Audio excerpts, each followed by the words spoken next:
Hello, all. You already know what time it is. Time for the first rule of punk, chapter 21. The previous chapter, if I'm remembering correctly, I read it last I read it on Friday, was they had their audition for the talent show, but they were not sure how it went. Well, Malu wasn't anyway. I think Joe had said, "Hey, it's just a formality." But we'll see. I'm curious to know if they got in. So, chapter 21. Let's start it up.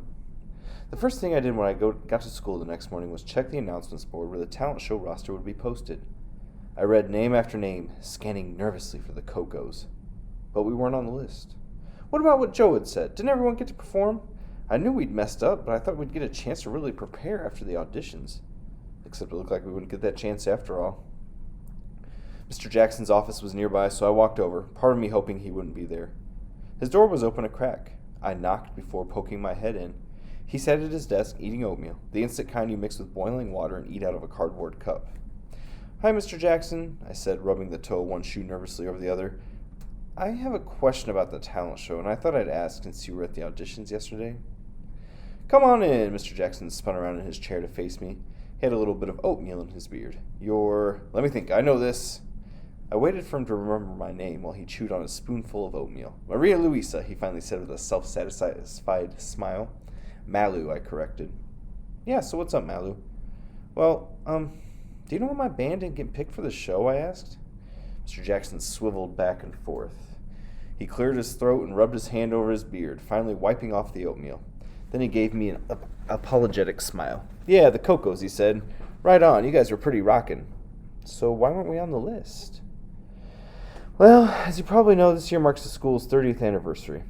We're celebrating Jose Guadalupe Posada, and Principal Rivera wants the talent show to have an anniversary vibe to it," he said. "What does that mean?" "She wants wants to feature more traditional acts." "Traditional how?" I asked. "Well, we've got some singers, violin player, a kid who does these cool lasso tricks. Have you seen him?" I shook my head. "He's awesome," Mr. Jackson said. "And one student is doing a folkloric dance, that type of thing. Acts Posada might enjoy if he was alive."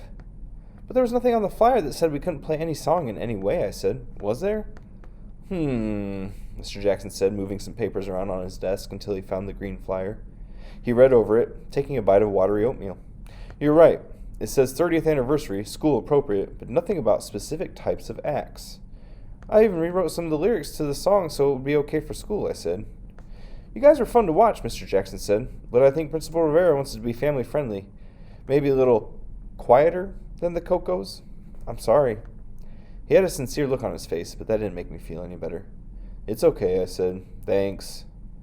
I left Mr. Jackson to finish his oatmeal. As I headed to first period, my ears burned with an anger at the unfairness of it all. I couldn't believe we'd been shut out of the talent show for being too loud. Ellie and Joe had already claimed a table when I walked into the library. We'd planned to meet up at the end of lunch to talk about the talent show.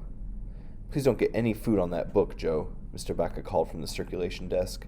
"Got it, Mr. B," Joe said, trying to brush breadcrumbs off the pages of the book open in front of him so that Mr. Baca wouldn't see. "Did you guys know that the Maya thought crossed eyes were attractive?" He crossed his eyes while he looked from me to Ellie with a straight face. "What do you think? Were they right?" Ellie laughed and shook her head. "Ugh, that does not feel good," Joe said, rubbing his eyes. "But who am I to argue with the Maya?" "You're so weird," I said. "Where's Benny?" I'm coming," Benny said as the door to the library closed behind him. He put down his trumpet case and bag next to our table. "So, what happened?" "Yeah, what did Mr. Jackson say?" Ellie said. She had a puzzled look on her face. "Why weren't we picked?" I shared with them what Mr. Jackson had told me about that. I shared with them what Mr. Jackson had told me that morning about Principal Rivera's plan for the Fall Fiesta talent show. "And it's totally unfair," I said, "because none of that was in the flyer, right?" "But why would Principal Rivera do that?" Ellie asked. "Duh," Joe said, frowning, "because she hates punk music." "Principal Rivera just made an excuse to keep us out," I said. "How does she even know Posada wouldn't like punk music?" Benny said. "How would any of us know that?" I nodded. He had a point. "You know what this is?" Joe asked. "This is discrimination," Ellie finished for him. "That's right," Joe said, pounding the table with his fist. "But what can we do?" Benny asked.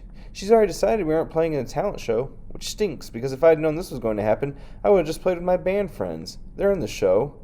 We could start a petition, Ellie said, demand to be included. I don't know, I said. That might work for some things, but I don't think it will work for this. Joe, Ellie, and Benny looked at each other.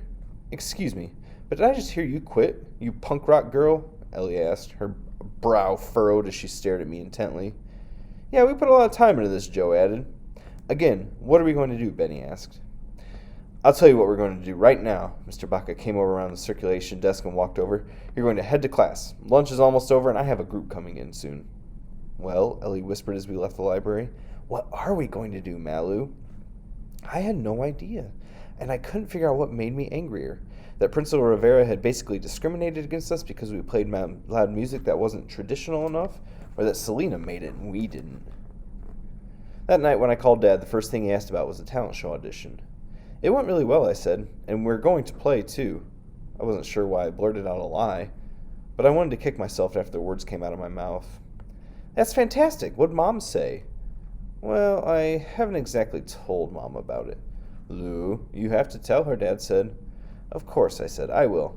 Soon, because if you don't... Yeah, Dad, soon. Good, he said.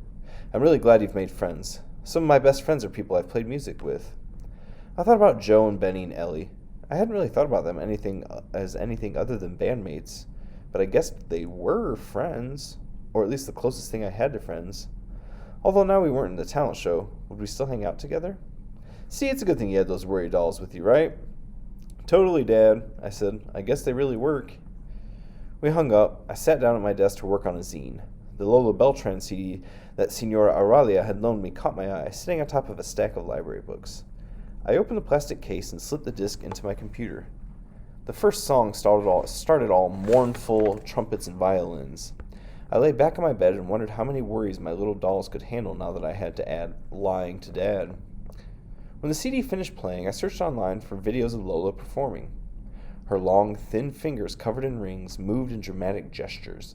Everything about her was big, her hair, her jewelry, her voice.